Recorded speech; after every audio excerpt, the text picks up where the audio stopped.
Bonjour à tous et bienvenue sur l'instant montre de Nico. Nico, c'est moi, vous le savez, et aujourd'hui, on va voir ensemble comment faire un mode avec une Casio G-Shock. Allez, c'est parti, générique. Let it bang, bang. Bang, bang.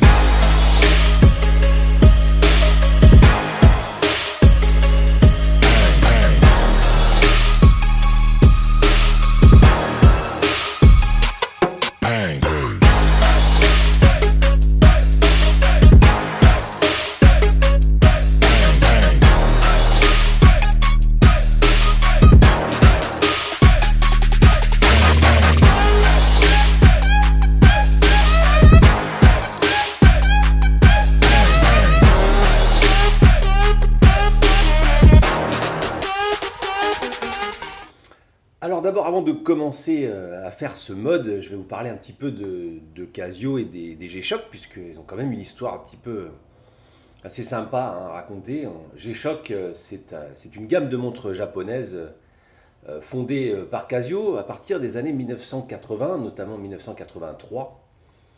Le nom G-Shock est le diminutif de gravitational shock. Voilà. Alors ces montres sont principalement élaborées au départ pour un usage militaire, professionnel ou pour la pratique des sports extrêmes. Exclusivement des montres à quartz à affichage numérique, analogique ou mixte. Vous pouvez voir ici sur ces trois modèles qu'il y en a deux qui possèdent des aiguilles et une autre qui est affichage totalement numérique.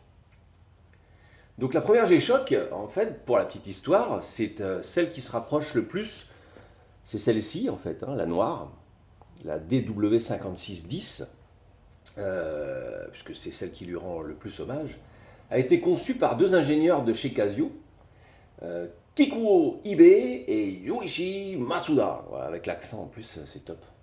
C'est un vrai régal pour les oreilles. Donc pour équiper les ouvriers du bâtiment, voilà, une époque où la résistance des montres faisait défaut. Alors la légende dit que Kikuo Ibe en fait a fait tomber sa Casio qui lui avait été offerte par son père. Elle est tombée par terre de sa propre hauteur et elle s'est brisée en plusieurs morceaux et donc il était dégoûté et il s'est dit donc est née l'idée de la G-Shock. Alors le cahier des charges il était simple. Il fallait que ça résiste à 10 bars de pression, donc l'équivalent de 100 mètres de profondeur sous l'eau stagnante. Une chute de 10 mètres. Alors pour se rendre compte de ce que c'est 10 mètres, on considère aujourd'hui qu'un appartement classique c'est 2,50 m sous plafond. Donc voilà, ça fait 4 appartements l'un sur l'autre, donc une tour de 3 étages, plus la hauteur du rez-de-chaussée. Ce qui fait quand même une sacrée hauteur. Je ne vous conseille pas d'essayer de sauter de là, ça va faire bizarre, surtout pour les genoux. Et d'une durée de vie de la batterie d'environ 10 ans. Voilà, alors évidemment, après tout dépendra de l'utilité que vous en faites. Ce sont des montres multifonctions avec énormément donc de fonctionnalités à l'intérieur, que ce soit les fuseaux horaires, les chronographes, les sabliers, les décomptes de temps. Il y a beaucoup de choses. Certaines maintenant, comme celle que vous avez à gauche, donc la B001, qui est assez récente, a une fonction Bluetooth. On peut la connecter au téléphone. Elle peut faire sonner votre téléphone si jamais vous l'avez perdu. Enfin bon, c'est pléthore de fonctions.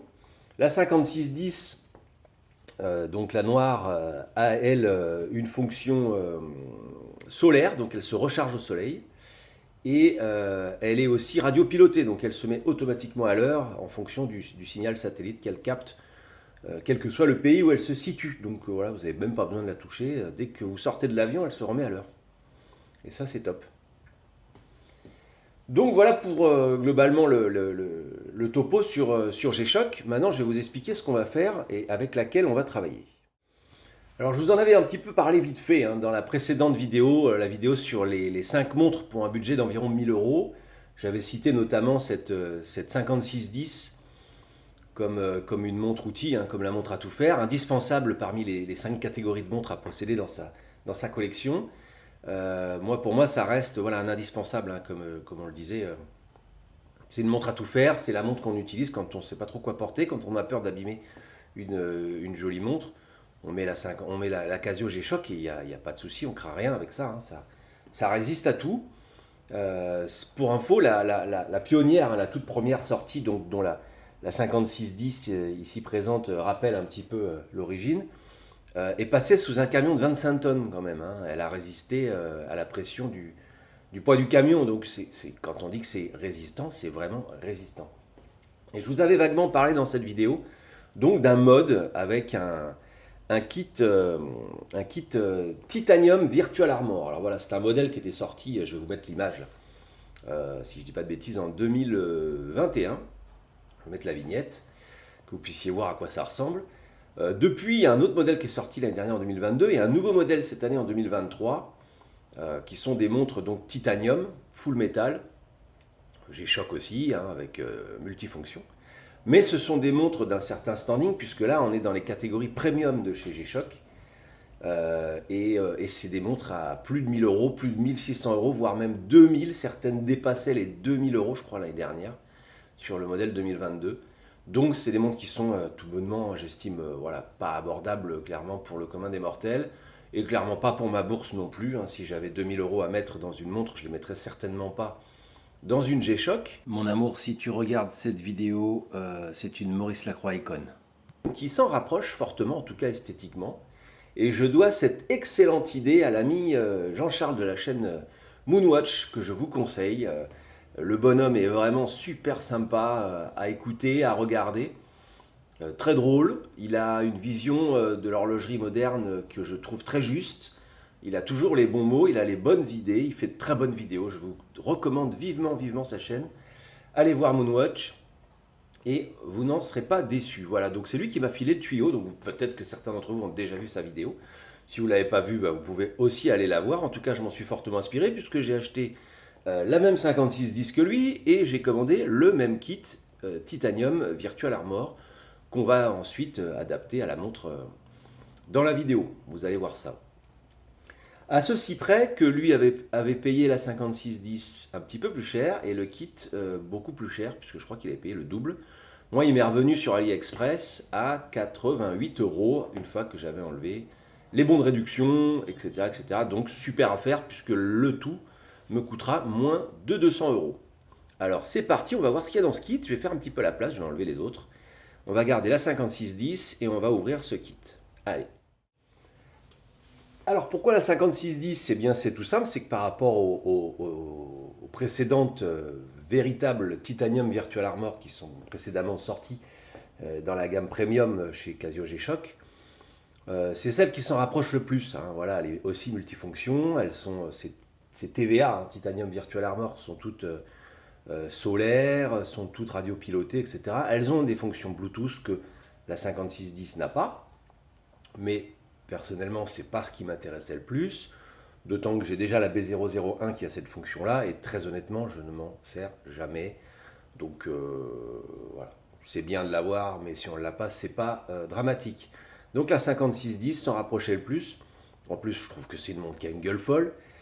En noir comme ça, avec son... Alors j'ai fait exprès de la prendre, hein, avec ce cadran négatif, ce cadran inversé, donc chiffre blanc sur fond noir.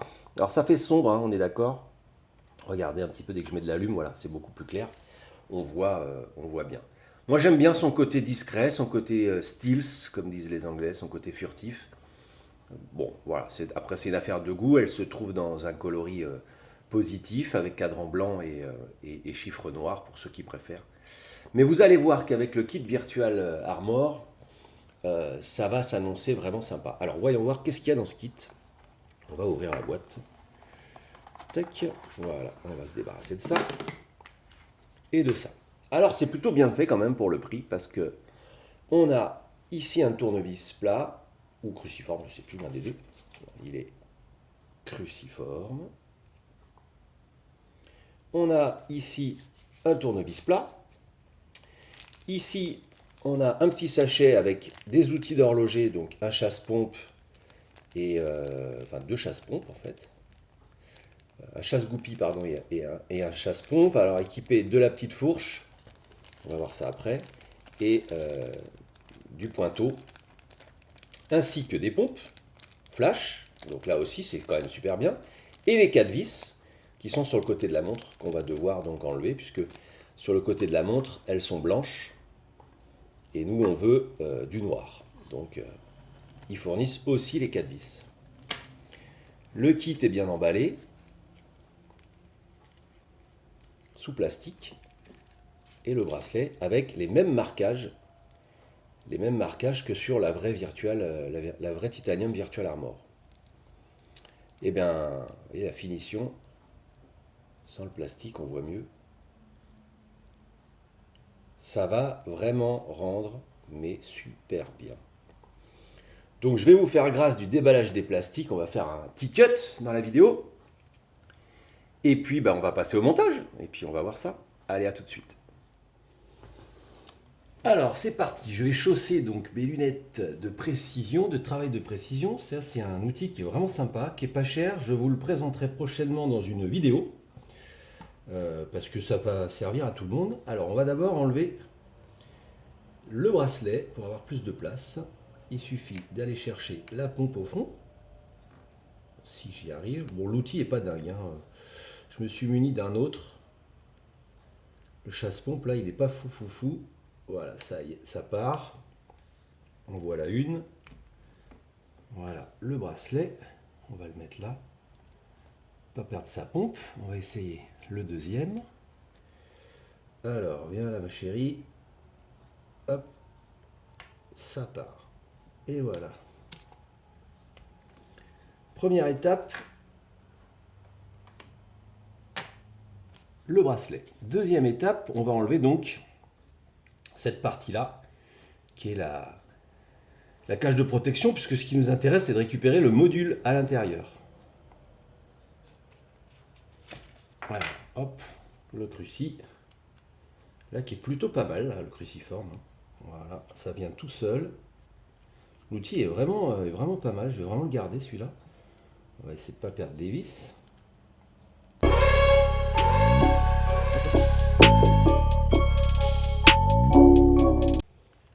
Et enfin, la dernière.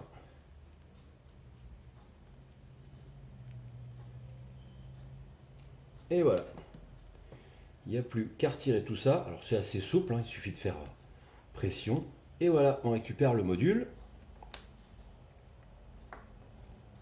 Et on a la montre. Il n'y a plus qu'à monter le kit. Alors c'est parti, on va se mettre en place le module. Alors lui, comme il est métallique, il n'y a plus de souplesse. Donc il rentre en clips. Tac. Voilà. Vous voyez déjà l'habillage. L'habillage est pas mal, hein, avec mes grosses traces de doigts évidemment. Mais on va sortir les petites vis. Oups, par ici. Et on va les placer. Alors évidemment, là, ils ont fait des vis plates au lieu des cruciformes, ce qui est un peu couillon. Mais bon, tant pis. Alors, on va essayer de les placer tout de suite. Voilà.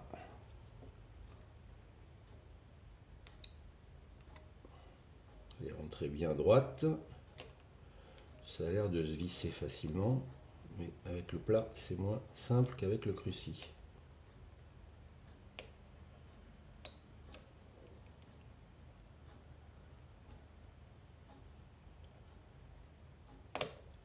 Et je vais faire évidemment une grosse trace avec ce tournevis de merde.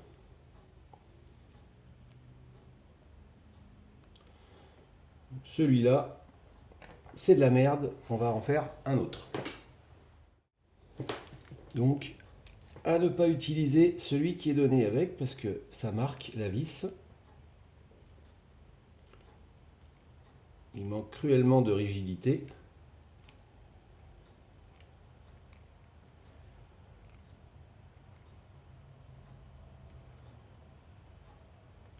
Et ça vous évitera de marquer la vis, vous voyez. Je ne sais pas si vous arrivez à voir l'écran. J'ai marqué la vis. Tant pis pour moi. Allez, on passe à la deuxième qu'on va appliquer en quinconce de l'autre côté. Alors les vis clairement ne doivent pas être en titanium, hein, je pense pas, parce que vu le prix du kit, là mon tournevis est quand même nettement plus puissant.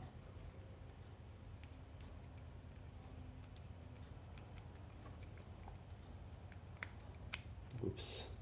Ouais, rebelote. Hein. Très mauvaise idée, hein, ces vis à tournevis plat, là, très mauvaise idée pour ce kit. Hein. Ils auraient dû mettre des cruciformes. Parce qu'il suffit de ripper et hop, elle est marquée. Hein. Voilà, celle-ci aussi, du coup, elle est marquée.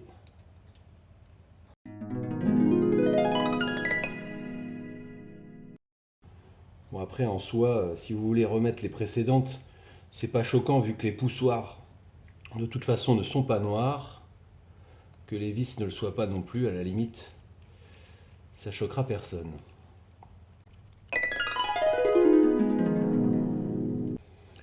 Et ben, je pense qu'on est pas mal. Hein. On va passer aux pompes flash. Il faut juste que je vois dans quel sens je vais mettre la montre.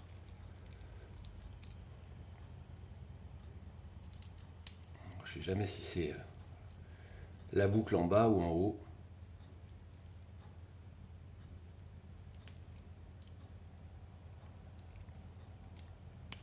On va essayer comme ça. De toute façon, après, il y aura mise à taille. Donc,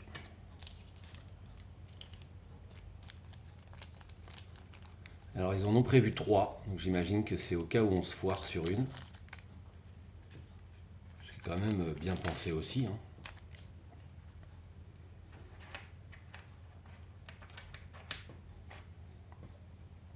Hop, on va la retourner. Je vais mettre une petite plaquette de protection comme ça qui était fournie avec, ce sera plus simple.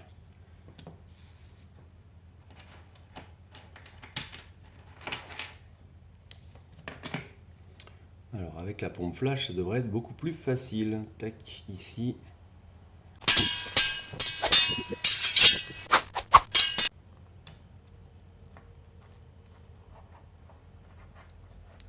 Voilà, j'ai entendu clic. Je vois que mon bracelet ne bouge plus. Ça c'est donc bien passé. On va essayer de faire la même chose avec la suivante. Mais pour pas m'embêter, je vais désolidariser le bracelet de la boucle.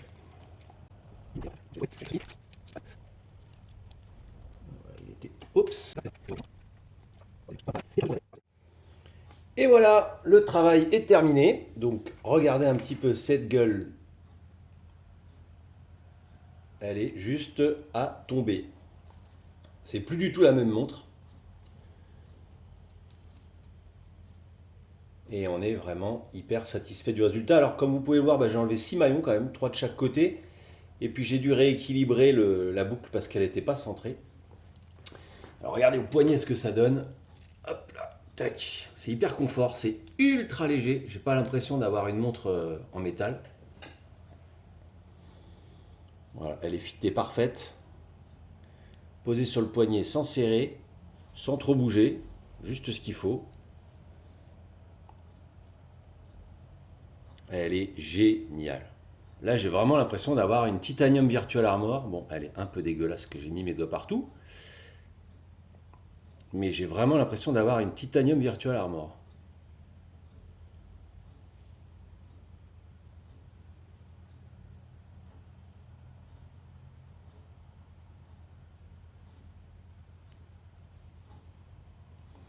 Et ben, on va se retrouver pour la conclusion. Allez, c'est parti, à tout de suite. Voilà, et bien cette vidéo va toucher à sa fin. Le montage est terminé. Donc, comme vous pouvez le voir, hein, voilà, ça nous donne un super résultat. La montre est magnifique. Une nouvelle montre. Alors, c'est super léger. Donc, je pense que c'est vraiment un alliage à base de titane. Alors, titanium, ça ne veut pas dire titane pur. Hein. Mais ça lui donne une gueule folle. On dirait la montre de Terminator. Avec ses petites pointes de rouge. C'est vraiment super. Voilà, je ne suis pas du tout mécontent de l'investissement. C'était vraiment le résultat que je voulais. Merci JC de la chaîne Moonwatch hein, pour le conseil, pour le tuyau. Vous avez vu sur la gauche, là, j'ai utilisé mes petites lunettes de précision. Dites-moi en commentaire hein, si ça vous intéresse. Je ferai certainement une vidéo dessus si vous êtes OK. Le kit, eh ben, écoutez, j'en suis satisfait. Malgré la mauvaise qualité des vis, ça c'est quand même le mauvais point. Et globalement, des outils, parce que le tournevis plat, il est nul, c'est pas la peine de le prendre. Le cruciforme est très bien. Donc utilisez plutôt des outils à vous de bonne qualité. Et puis le chasse-pompe était pas mal. Après, tout ce qui est... enfin, le chasse-goupille, pardon, était pas mal. Après, tout ce qui est chasse-pompe, la fourche, tout ça, c'est pas terrible, terrible. Donc si vous avez mieux, utilisez mieux. Voilà, et bien écoutez, j'espère que cette vidéo vous a plu. N'hésitez pas à commenter, liker, partager, abonnez-vous, parce que ça nous aide énormément et ça nous encourage. Euh, Vous êtes nombreux à regarder les vidéos, mais pas assez à vous abonner. Donc ça vous coûte rien. Abonnez-vous, comme ça vous recevrez les notifications. Sur ce, je vous dis à bientôt. Bye bye. Ciao.